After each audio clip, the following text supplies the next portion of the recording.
We're breaking down anything and everything Utica City FC related. This is the Keeper's Corner podcast with your hosts, Matt Sterling and Brandon Brooks. Let's get into it.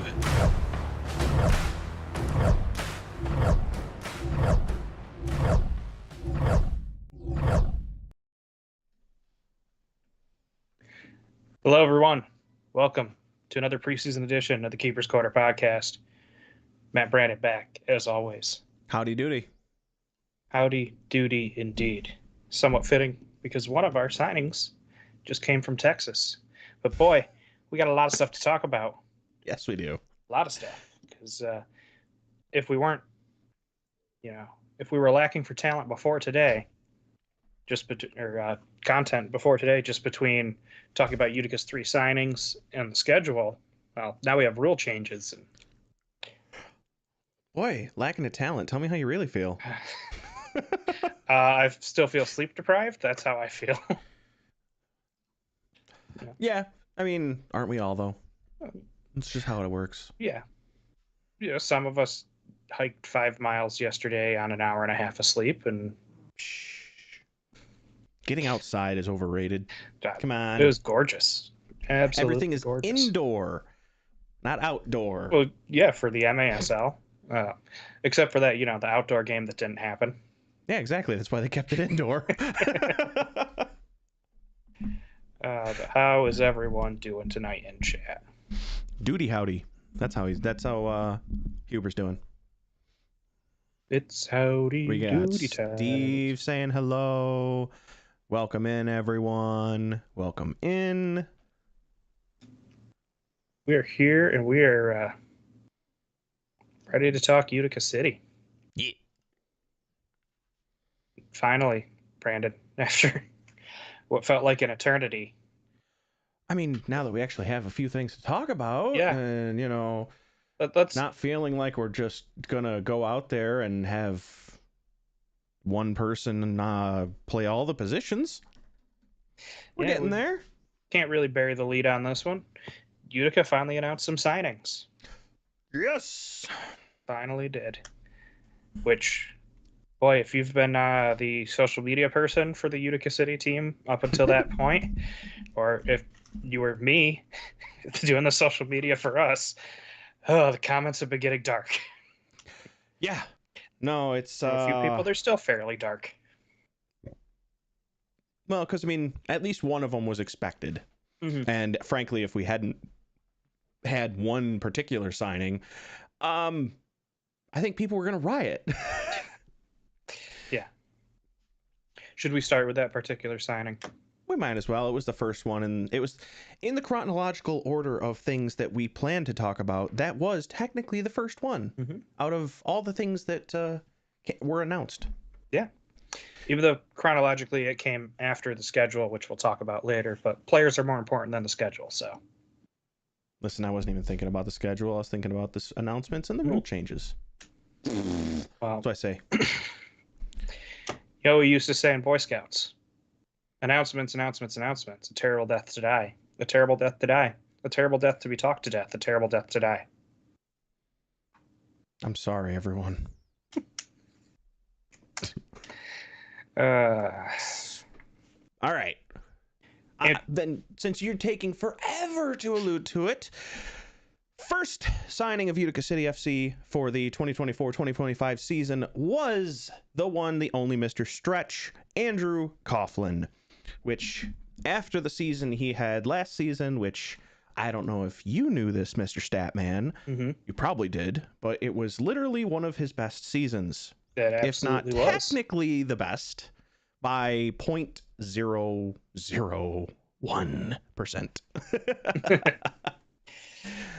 So yes, it is great to welcome back Mr. Stretch. He has been a staple of the team since they became Utica. So we're very glad to see him come back. He was definitely a powerhouse on the field. He's a great person off the field. Glad to have him return for the 2024-2025 season. Yeah, and a month ago when we did our last show, we both had Andrew Coughlin as the number one most important piece to re-sign for this team moving forward. Yes, we did. You had to start in the back and build out. Nope, got to have a good base, and he is definitely good for us in goal. So, Yeah, very glad to have him back. An unfortunately timed illness last year, and I think it was a hamstring issue. Hamstring, knee, something in the leg. Yeah. Forced him to miss a third of the season, which happens, especially as players get older. But great year all around statistically. Like you said, his save percentage was the highest of his career. And his goals allowed against average is the best it's been since pre-COVID. Yep. Oh, those pre-COVID season, man. Still feel like we got robbed. Oh, I know. Tell me about it. Happened in that playoffs. Very, very happy to have him back. It provides security blanket for the team on defense. And so, as we'll talk about later, one of his little benefits that he had will be taken away by the league. Yes. Yeah, that's going to be a bit of a change, considering that's always been very entertaining to watch, frankly, and see just how far things can go. Lost my train of thought. I was literally going to say something about just having him back, and yeah, I guess I didn't really have anything else to add. There was a thought there, and then it just skittered away. I guess, the only thought I have to add is that as best we can tell, it's for a 1-year deal, at which point, just like every year for a lot of these guys, they have to decide if they're going to hang it up or come back. But we have him for one more year, one last shot at the Ron Newman Cup with a founding member of Utica City. That's what it was, because we had been talking about, who's really going to be left of the founding members of Utica City, because it was still up in the air whether or not we were going to have him. Yeah, and potentially only Andrew. Yep, but at least we have one. Next, a week later, we got another announcement of a player signing. Though technically, this is listed as a trade on the MASL transaction website. Yeah, I saw that. Utica fans know him from his days with Baltimore and the Tropics. So he did play for Tacoma for a bit and then Texas this past season. Vinny Dantas has come to the city for us this year. Clearly meant to take Frank's role in the offense.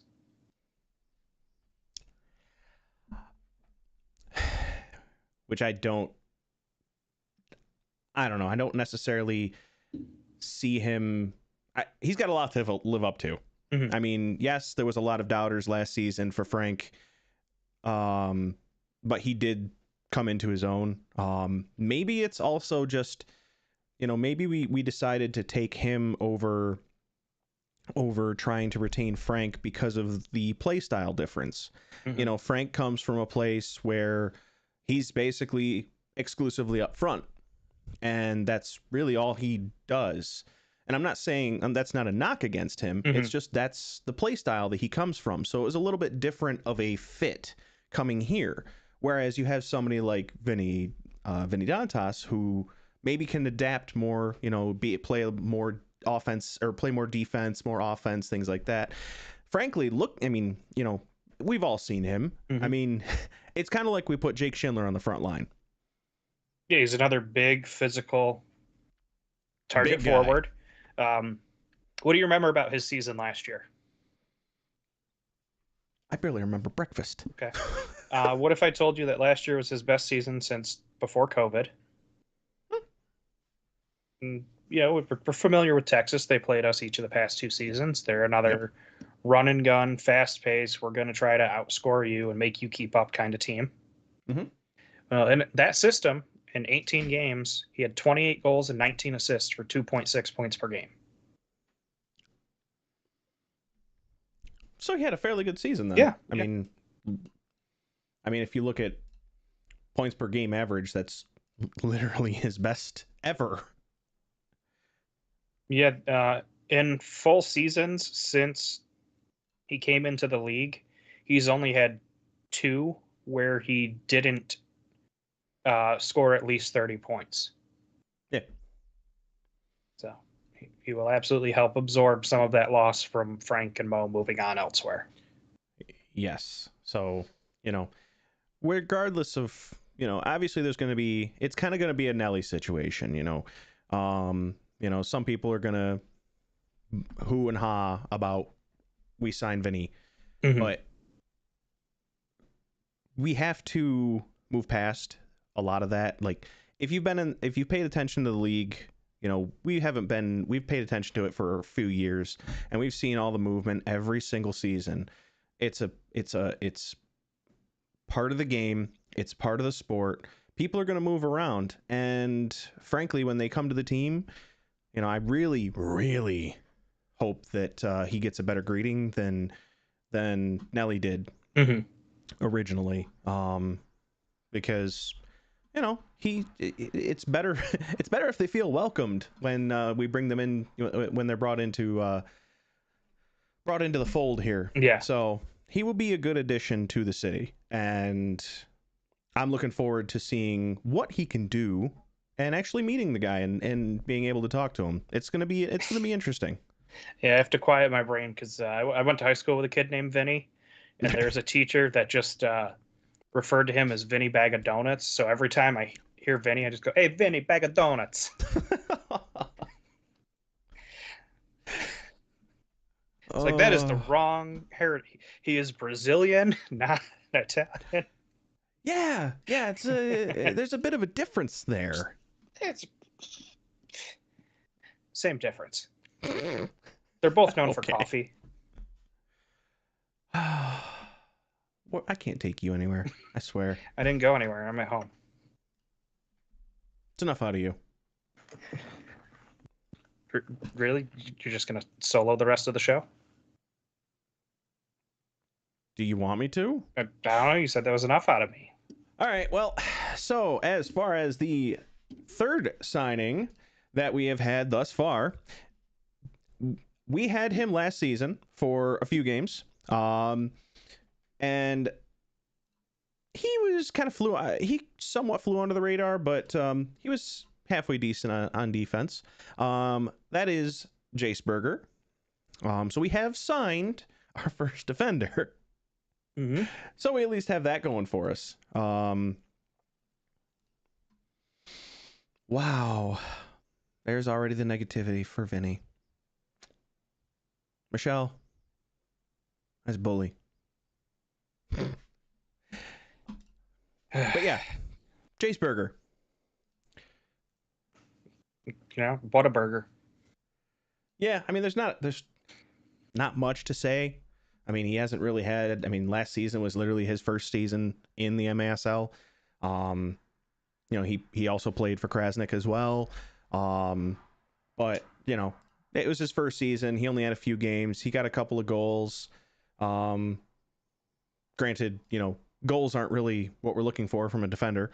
But he is, set up as a defender for this season, and we'll see what happens.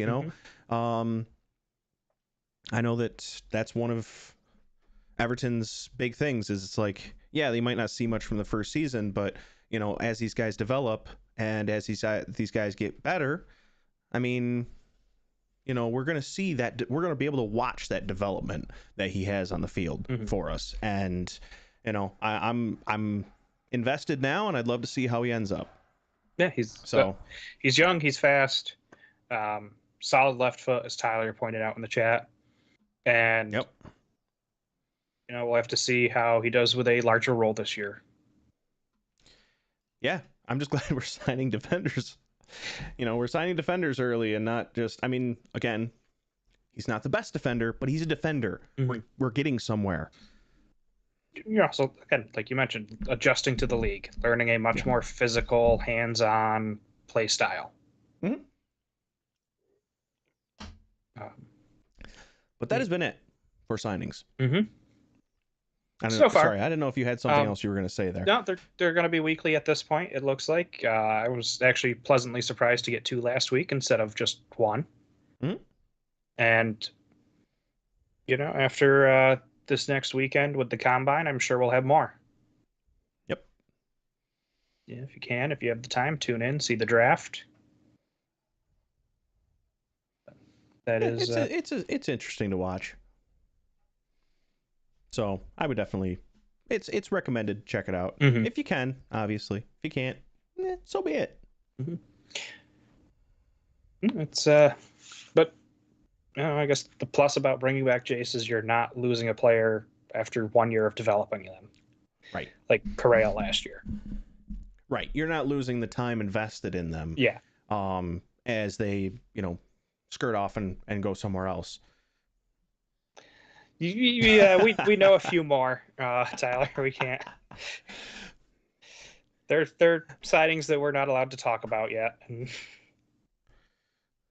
the anything that we come to you guys and say like sources say this, we're protecting their anonymity Yep. and also have cleared it with them that hey, it's okay for us to put this out there. Mm-hmm. Because Yep, we respect the fact that they trust us with that information, and we're not going to break that trust. no, especially on the occasions where it's come up where we're not the ones like asking for it. It just happens to fall to us. Exactly. There's still 9 more guys from Utica unsigned. Oh yeah. See where they fall. But the season doesn't start for another month and a half, so preseason won't start until Thanksgiving. You say it until, but it's so close. It's literally like a month and I mean, the first what is game that? is A month technically and Black 9 Friday. days? First Yeah, it's game like a month. Sorry, it's like a month and 9 days. Like it's coming up quick for the league, but not for Utica. Utica's got a late start, and I guess that's a pretty good segue into talking about the schedule. Hey.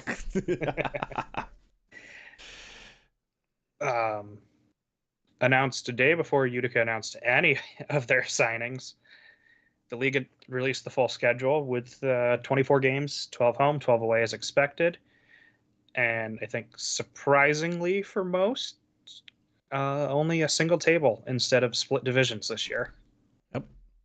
Possibly the bigger surprise, no Monterey. Yeah, after their season last year, Which came, 3-4 months after the league said that all 13 teams were in good standing and would be back. Sorry, I wasn't laughing at Chad, I swear. Oh no, it's fine. So yeah, no Monterey, no divisions, and that's where we are to figure things out. Yeah, I mean it kind of sucks, looking at our schedule. I mean, I know we'll get into it. We'll get into this deeper as we get, as the season comes around, as the season starts. But it definitely is nerve-wracking that our first 2 games are Empire. We are their home opener. Mm-hmm. And we are the Soccer's home opener in their brand new stadium. Those 2 games are, the second one especially is got the nerves on edge, just because, not only because of who we're playing, but the fact that there's going to be additional pressure on them to really hammer it home in their new stadium and make a good first impression in the new house. Yeah. And they're kind of going through a changing of the guard there with younger players expected to step up and fill roles that guys like Craig Childs have filled for years. Yep. But yeah, we sadly have a pretty dry first couple. Basically, we have a pretty dry December. Yeah. Which is very different. Usually we have a loaded December Yeah, and then we get a dry spell. I mean, technically, we get 5 games, but they're crammed into the second half of it. Yeah. But Um, only 2 of them are home. yeah. And they're right around New Year's. Yeah. Literally one on New Year's. So a Tuesday night game, but it's New Year's Eve, so. Right. Well, I know where I'm spending New Year's. At the Odd, at 72, at the ball drop in Utica with the players. Yeah, exactly. Yeah, that's a tall ask, Steve, to get if we win the first game in the new stadium. That's going to be, it would be a fight. And of course, we're going to be, tired after playing the Strikers literally the night before. Mm-hmm. That will be a very tall ask. Yeah. Definitely didn't get any favors this year as far as the schedule goes. No, we didn't. Except for maybe the 6 against Harrisburg. But who knows? That could change too. Yeah. That they could sign somebody pretty interesting. We'll just have to wait and see. Yep. Sorry. I know I'm getting ahead of myself. You're good. You're good, man. You're good. But I did want to say, for me, the most interesting thing about our schedule is, do you remember when Utica first came and it was just soccer Sundays and the one UCFC After Dark game? Yeah. Did you look at the schedule for like dates this year for what day the games fall on? I remember not seeing as many Sunday. 6. There are only 6 Sunday games this year. Okay, I didn't see that. 6 Sunday, the New Year's Eve one on Tuesday. Yep. And then, if I remember correctly, it was either 2 Friday and 3 Saturday, or 3 Saturday and 2 Friday for home games. So we're all over the place this season. Mm-hmm. Instead of just being, Sunday is soccer Sunday. Yeah. Which I'm not hating that. I did like the, hey, I know what I'm doing on Sunday. Yeah. I did like that part. But moving things around, letting us, there's some weekends where we're literally going to be spending the entire weekend at the Odd. There's a Saturday and Sunday game. Mm-hmm. So, literally, we've got, just a quick look. 3 Fridays Milwaukee, and 2 Saturdays. Milwaukee, we play Friday, or we play Saturday, Sunday. Chihuahua, we play Saturday, Sunday. I think those are the only ones that are looks like those are the only ones that are Saturday, Sunday at home. We have some trade-offs with like Harrisburg home and away, which saw that could be interesting. Mm-hmm. But yeah, those two literally back to back. So spending the whole weekend with the Odd, or at the Odd with the team, that'll be good. Yeah, it'll be a lot of fun. Check out, and we know it can be a party for everybody. That makes some sense. I don't know if you saw Jack in the chat talking about the Utica University's men's schedule change, so open up more weekend games. That makes sense. So literally just arena availability. It's what it all boils down to in any league. For any team. Yeah, I looked up the UU hockey schedule just because it kind of pertains to where I'm going to be working. Since 72 is only open at game nights, and it is only going to be select game nights for Utica University, whatever that means. But who knows? Yeah. But yeah, it makes sense. Utica had a good draw last year. They were outdrawing the Comets. And though the Comets have started off the season pretty strong with their first 2 home games, attendance-wise, I don't know if you guys are paying attention to the Comets at all, but it's not been a pretty first 2 weekends for them. We've gone to a few games, but just we haven't gone recently. I want to say the last time we went to a Comets game was probably our first season of Utica soccer. So it's been a while since we've gone to a Comets game. Just hockey's not our thing. Yeah, no, I've tried. The crowd's not as fun. It's Yeah. not as engaged. Like I popped out there because we were almost done cleaning up and wanted to see how long we had for, I think the next intermission and whatnot. Because when the halls fill up, that makes our job more complicated. But Of course. Yeah. And there's a power play with like a minute left in the period. Utica's on the attack. They're down. They need a goal to help get them back into it against the crunch, and quiet. Yeah. I mean, like the murmur from the crowd, but Of course. Yeah. nothing to like lift and carry the team. And it feels more of a social event where people are just there chit-chatting, talking amongst themselves, things like that. Whereas, I don't know, Utica soccer, just people are in it. And it's infectious in those games.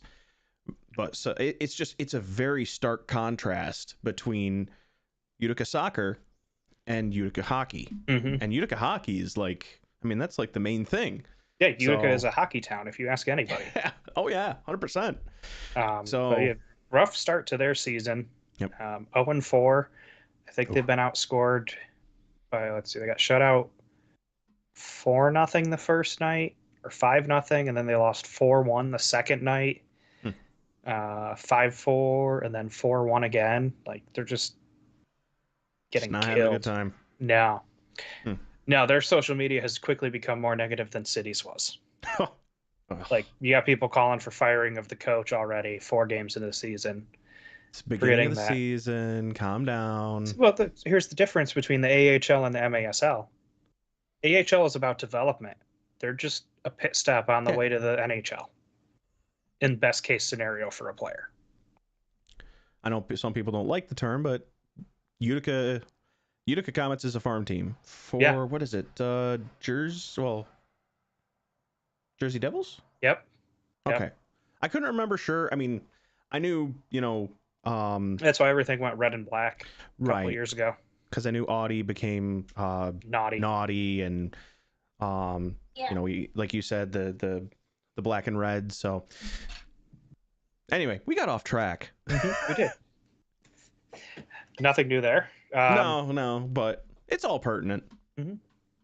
So yeah, 3 Friday games, 2 Saturday games, 6 Sunday games, and a New Year's Eve game. So 6 night games, 6 afternoon games. And a portrait. Oh, sorry. Am I a little early?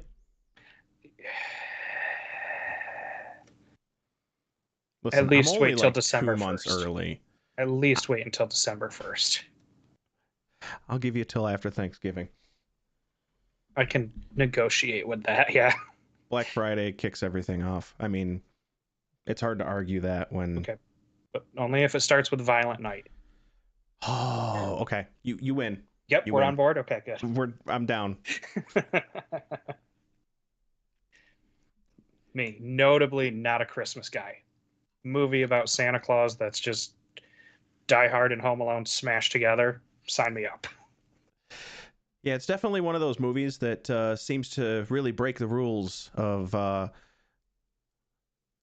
of the established holiday traditions. Sort of like the rules that have just been changed in the MASL. Yeah. Hey, I did a segue.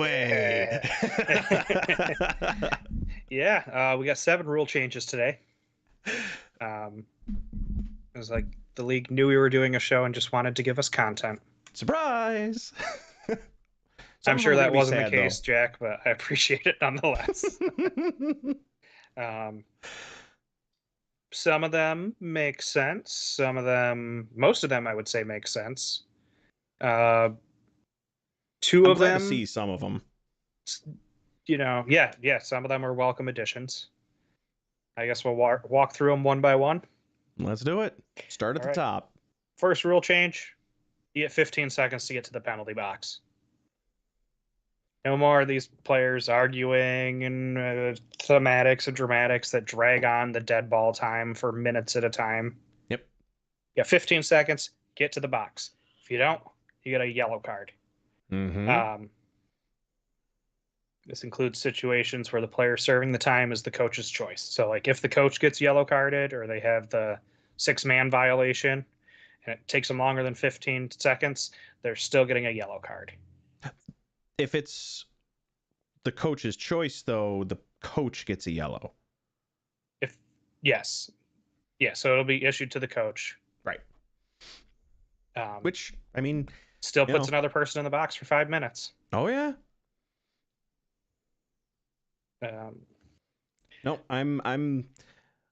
I like that because, again, it's a rule to help streamline the game and stop all this chirping that we see constantly. Now, granted, it won't stop other players from chirping. Yeah. You know, as we've seen a lot of players do, both our players and other players, where, you know, there's just, they're chirping in the ref's ear. They may not be the one going to the box. It's not going to stop that, but it is going to stop those that are like going to the box from trying to basically plead their case. Yeah. And I like that. I'm on board. No, I mean, how many times over the years have we just been screaming from the corner to give a guy a yellow and shut him up and send him to the box for an extra longer time? Like, that's what the captain armband is for. The captain is supposed to plead the case. Ooh, you just made me think of who's going to get the captain armband this year.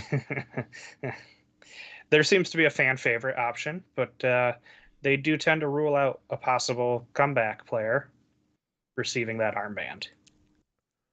Okay. Okay. Haven't heard anything about it, but just, you know. Rule change number 2, another 15-second change. I like this one a lot.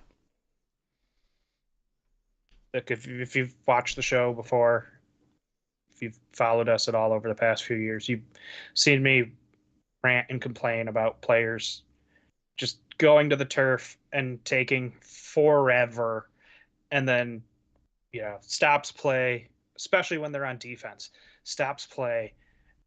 Medical team has to come out. They check them out. They're good, and then they stay in the game, and they're running around like nothing happened. Yeah.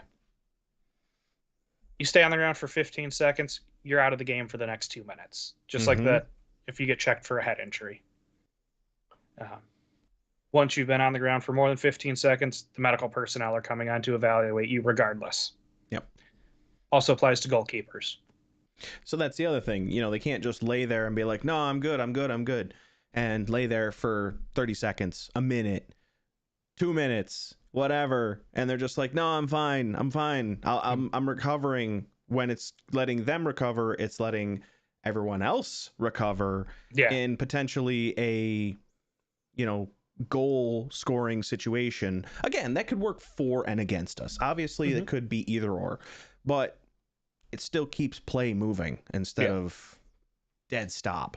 Yeah, we'll hopefully get a stop to those guys who get tripped up and then grab their ankle and roll 5 times and like, how are you guys not looking at me? Sing a song. There is an exception to this rule where in the case of a power play, so if, you know, a guy gets fouled hard enough that it draws a blue card and they're down for longer than 15 seconds, they can remain out there. So as long as it's, you know, not a violent enough foul to issue a time penalty, you go down, you better be getting back up. Right. Rule 3. Look, there's no other way to call this, but it is the small field rule against goalkeepers. Last year we had the Neto rule, where if a goalkeeper committed a card, they had to serve their own penalty. This year we're getting, let's call it the Zierhofer rule. Oh, no, that's not rule. I skipped a rule here. I was going to say, yeah, that's rule 5. You skipped over rule 3, which is, it is to do with goalkeepers. It is. But it's not that one. But we'll go with that one. We'll get a bad one out of the way because it kills. It is illegal for a goalkeeper to throw the ball over 3 lines now. They'd get a 3-line violation. Basically makes it impossible to compete for that hat trick that Zierhofer got last season. Exception: goalkeepers permitted to throw the ball over 3 lines during dynamic play following a save. Yes. So it's not getting rid of that fast play, but like on a stopped play, you can't distribute it all the way down the turf. And so, if there's a goalkeeper distribution, ball goes out behind the net and Andrew gets the ball. Mm-hmm. On that restart, he can't huck it all the way down to the other end.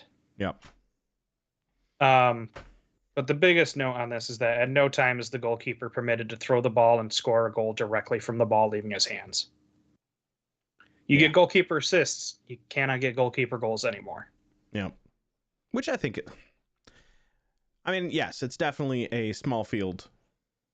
Oh, it's strictly them saying, well, if we make everyone have field sizes that are, 180 feet to comply with the U.S. Soccer Federation, we lose these 2 teams in Chihuahua and Baltimore. So rather than that, we'll just say no one gets to throw the ball in the goal anymore. And just to address one of the questions in the chat about the injury one, is if they're down for 10 seconds and then stand back up and sit back down, the way that I would imagine that it should function is it's a total of 15 seconds.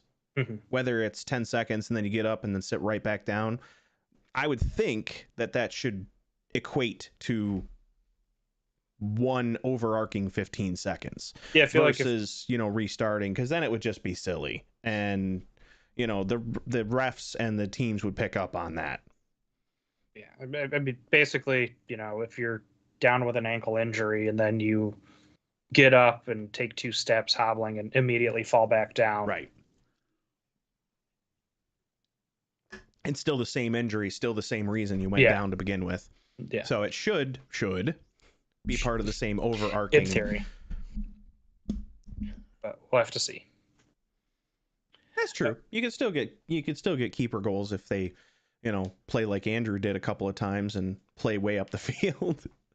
Oh, wait, no, that was Wilkin in M2 in Krasnik. Yeah. That's what I'm thinking of. But still, that was still good. That could still happen. Yeah, yes. So the other goalkeeper rule is on the 6th attacker. Yes. When they're subbing out, they have to be treated just like a regular player and must be within the touch line. Whereas previously, the second they released the ball and made a step towards the bench, you could put on 6th attacker. Correct. We saw that play a role really in one game last year. I don't know if you remember it. It was Texas versus San Diego, one that San Diego lost and threw a hissy fit about. Oh, yes. I don't remember the exact situation, but I do remember that game being controversial, quote unquote. Yeah, I don't remember who was in the net. I'm assuming Pollo. Right. Yeah, distributed the ball, took a step towards the bench. Their attacker came on, and then they just chipped everyone on defense. Got a one-on-one with Pardo, I assume. Yeah. Unless it was Xavier Snare Williams at that time, and then just buried it. But it was big hissy fit about that. Was it Texas or Tacoma? I don't remember. I can't remember now. I do remember there definitely being a up in arms game with San Diego. It's kind of frustrating that I can't remember, but it's only because over the past couple of years, San Diego has been involved in basically all of the there was controversy at the end kind of games. They had a few. I'm not going to say they didn't. Yep. Might have been Tacoma. And I say that because can't remember. Was that part of the hour-long ending game that they had with the other violation that changed a rule that we'll get to? The other reason why I say it's Tacoma is because Texas never beat San Diego at home. Okay. So that must have been. Yeah, Tacoma. It took an hour to finish the fourth quarter. Okay, so it was all mashed into one game. It just was so much going on in the fourth quarter, I couldn't differentiate. Yep. Rule 4 being changed is the drop ball. So, yeah, if a player gets the ball trapped up along the boards and is just kind of holding it there with their feet, instead of doing that drop ball between that player and the closest defender, it's just going to go to the other team that didn't trap the ball. Yeah. So basically, don't trap the ball because you're going to lose it. Mm-hmm. You will guarantee, if you trap the ball, you guarantee yourself to lose it. That's really what that says. It's a whatever kind of. Right, I don't know how but, much it changes things. We'll see. I mean, if somebody goofs and they hold the ball, it's technically almost a free corner. Yeah. I mean, if they do it in the corner, it's Defensively, literally, if you're doing it defensively, yeah. yeah. Whereas if you're doing it on attack, you just ruined your attack chances. Right. But that's how a lot of defenders have gotten out of sticky situations, is literally holding the ball there to stop the attack, and then, that way they can get in a better position. So, Mm-hmm. I mean, it's definitely in those situations we're going to see a change in play. They're basically forced to get it out instead of just being like, oh, we're just going to hold it here, break up the play, and reposition. Mm-hmm. So, okay. Rule 6 change: the elimination of the live shootout. So in the past, whistle blows, player touches that ball, they dribble on goal, they take the shot. Both teams are running from half court behind them to try to clean it up. That's no more. Wasn't this also? I can't remember if this was a San Diego thing or if it was a Chihuahua thing, but I remember Texas and a San Diego one. There it is. It was Texas and Utica and San Diego in that same Tacoma game. Oh yes, the Uzi left the line early. Yes, I remember that. Or well, we believe he left the line early, but so we caught him leave the line early. The ref saw him leave the line early and waved him back both times. Yes, and then didn't give him the yellow card he was supposed to get for leaving early a second time. Yeah, we definitely talked about that one in the show. It's like, if you're going to have the rules, enforce them. So they simplify. But the way that I read this is we got rid of that because our referees couldn't officiate correctly on live shootouts. And so we're basically just going to make it just like if it was the shootout at the end of a game. Yeah. Is basically how that reads. Yep. Attacking player can take multiple attempts. They get 5 seconds. The only thing that I have against that, how do you transition into live play? You don't.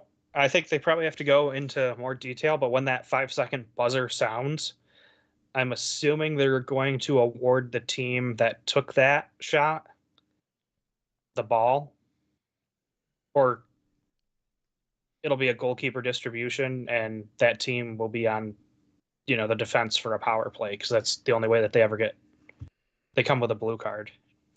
It just seems really clunky.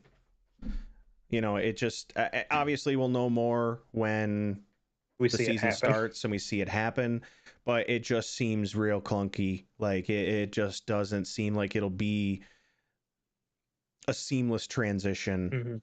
Mm-hmm. I almost feel like it, and I mean, if it ends in a goalkeeper distribution because the goalkeeper got it, easy, no problem. But if after that 5 seconds, it's like, okay, do you just blow the whistle again and then the teams rush forward? I don't know. I don't. Obviously, we won't know until it plays out, but it does leave, for me at least, it leaves a lot of questions up in the air. Yeah. Like how do you do this? Which we'll have to, I can always check the actual rule book if it's been updated online or if they're just doing the social media. Like right now, all we're going off of is the pictures that were put out on social that explain the rule change without going into too much detail.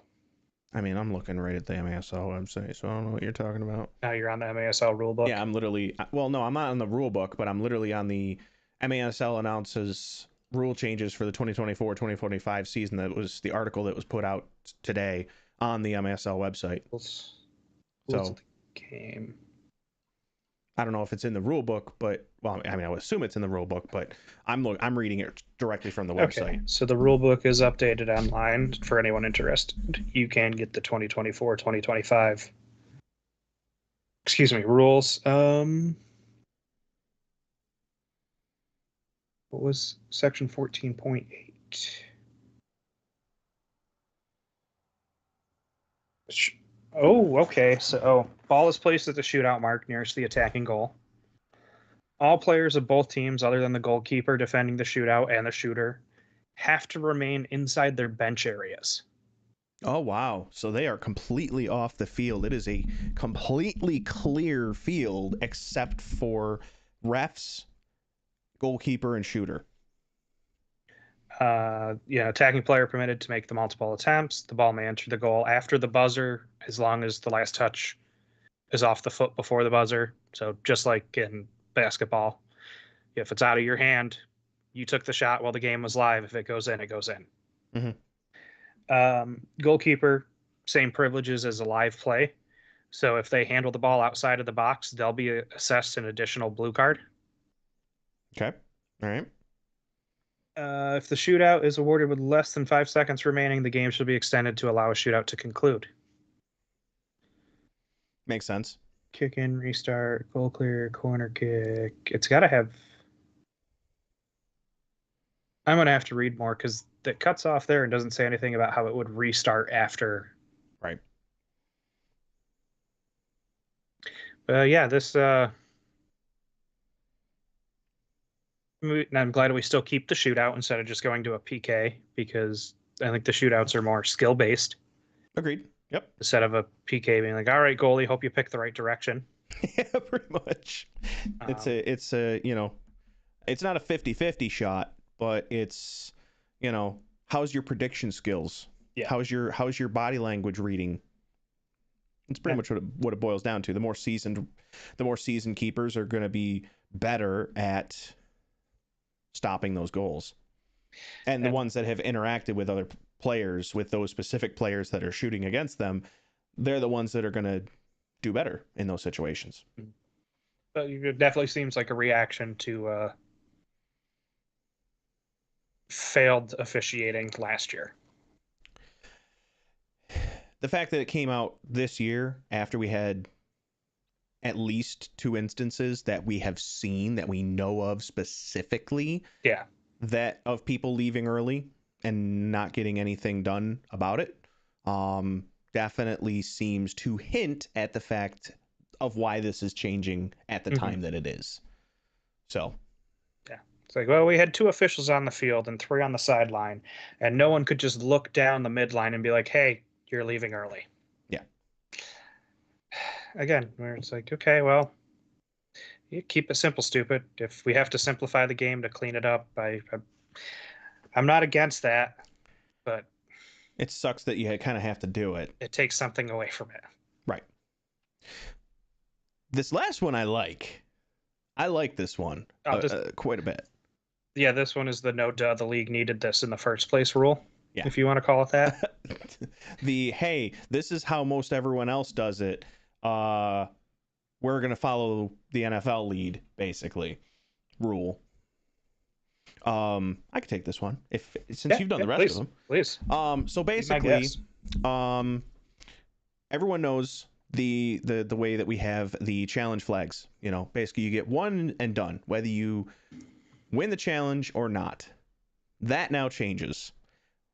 So if you challenge a play and you win the challenge, you are awarded back your challenge. You get a second challenge for the game versus just losing it whether you got it right or not. I definitely like the fact that that is the case. And what is it? I'll just read out the rule. So each team is permitted one challenge during regulation that will initiate a video review. If the team's challenge is successful, they will get an additional challenge during regulation play. A coach who throws the challenge in a non-challengeable or non-permissible situation loses their flag.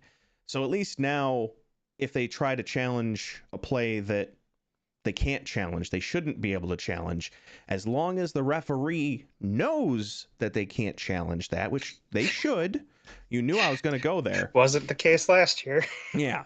They were able to challenge some things that they weren't supposed to. As long as it's recognized that they are challenging something that they're not supposed to challenge, they lose their challenge. Exceptions to that. In the case of a malfunction of video replay equipment, or video is not available for review, then the flag will be returned to the coach who requested the review, which I don't see what the point is at that point if you can't request video review. But, well, okay, I can kind of get it if it's, because I remember there was one game where it wasn't available for like the first half, and then I want to say the home team figured it out, and then the home team was able to challenge and get a successful challenge because the video review was back up and running. I don't remember who that was, but I do remember it was a big thing at the time. Like, oh, we challenged, and we didn't get to use our challenge because or your like stuff half wasn't the cameras working. were down or something, so like yeah, they couldn't get the right angle. And then if the game proceeds to OT, each team will be permitted one challenge regardless of the number of OT periods played. So it doesn't say that they get a second one if it's successful. So they could still be limited to one in OT, which, I mean, it is typically a shorter duration of time than actually it is a shorter duration of time in OT versus regulation play. So only having one does make a bit more sense. But yeah, that's another one that I definitely like.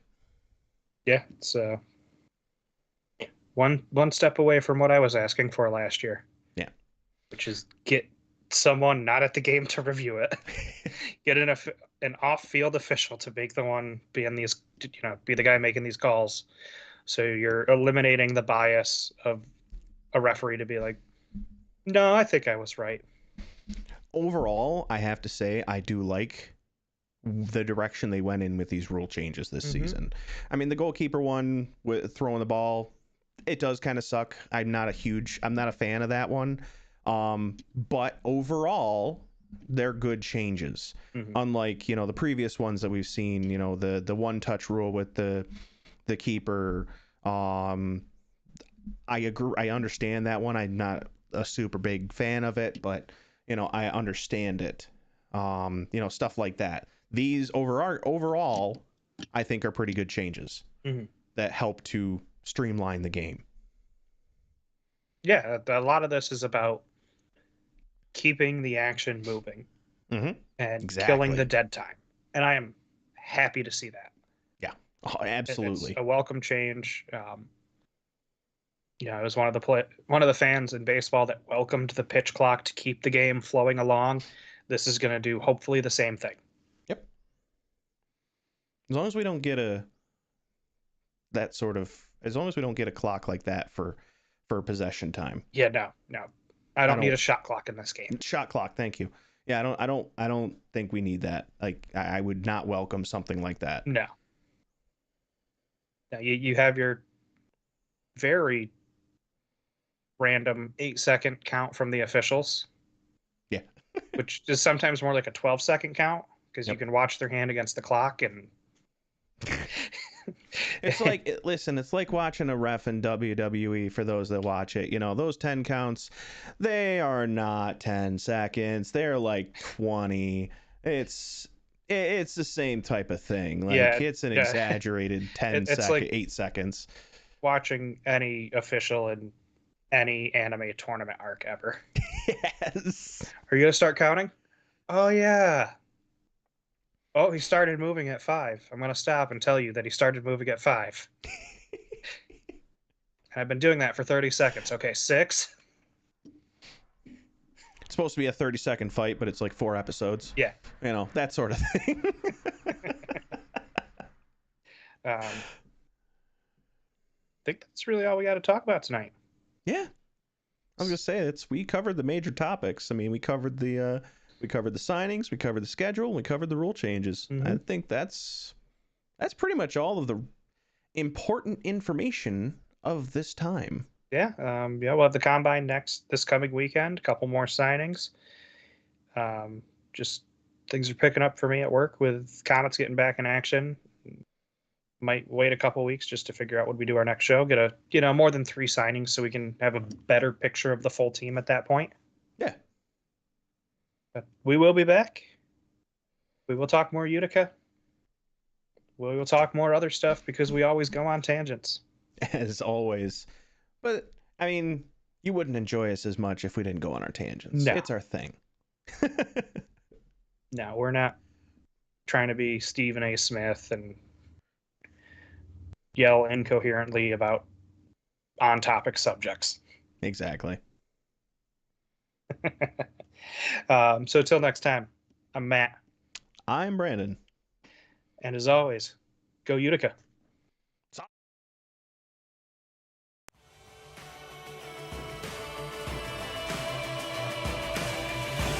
Thank you for listening to the Keeper's Corner podcast on whatever podcast app you use.